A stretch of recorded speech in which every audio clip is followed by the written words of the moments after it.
Friends, कैसे हैं आप सब। मैं उम्मीद करती हूँ कि आप लोग बहुत अच्छे होंगे। फ्रेंड्स, आज की वीडियो में मैं डिस्कस करने जा रही हूँ कि सीता जी के साथ ऐसा क्यों हुआ। आखिर क्यों उन्हें लव कुश को वन में जन्म देना पड़ा।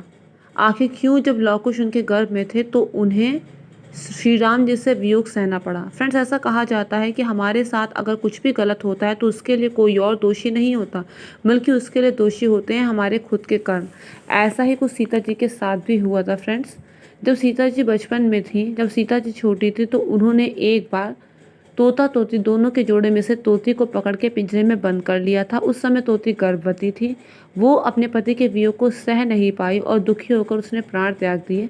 प्राण त्यागने से पहले उसने सीता जी को ये श्राप दिया था कि जिस तरह अपनी गर्भावस्था में जब मुझे अपने पति की सबसे ज़्यादा आवश्यकता थी उससे दूर हो गई, उसका वियोग सह रही हूँ, इस तरह से पिंजरे में बंद हो गई, उसी तरह से जब तुम्हें तुम्हारे पति की सबसे ज़्यादा ज़रूरत होगी, जब तुम भी गर्भावस्था में आओगी, तो तुम भी अपने पति से दूर हो जाओगी।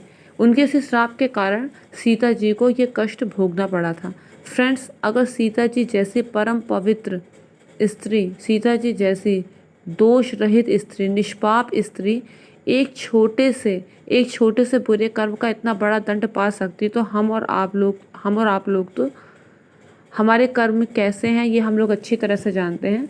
तो इसलिए कहा जाता है कि अच्छे कर्मों के खाते में अच्छे कर्म डालते जाइए और बुरे कर्म के खाते को बुरी तरह से बंद कर दीजिए, ताकि हमारा खाली ये जन्म नहीं बल्कि अगला जन्म भी बुरे कर्म के दुष्प्रभाव से बच जाए।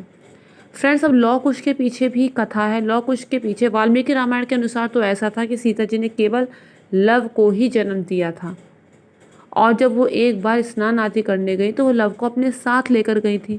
वाल्मीकि जी को ऐसा लगा कि लव को कुटिया में छोड़कर गई हैं और अब लव कुटिया में नहीं है, किसी जंगली जानवर, हिंसक जानवर ने उसे अपना शिकार बना लिया है। उन्होंने सोचा कि जब सीता जी आएंगी, देखेंगी कि उनका पुत्र यहाँ पर नहीं है, तो वो तड़प के अपने प्राण त्याग देंगी।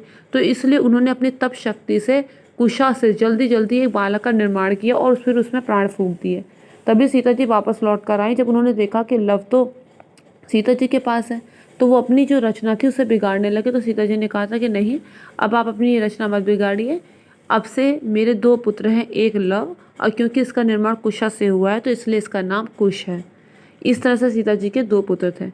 तो फ्रेंड्स, ये मैंने आपको ये बता दिया कि किस तरह से सीता जी को गर्भावस्था के दौरान अपने पति से दूर रहना पड़ा, उसके पीछे क्या कारण था।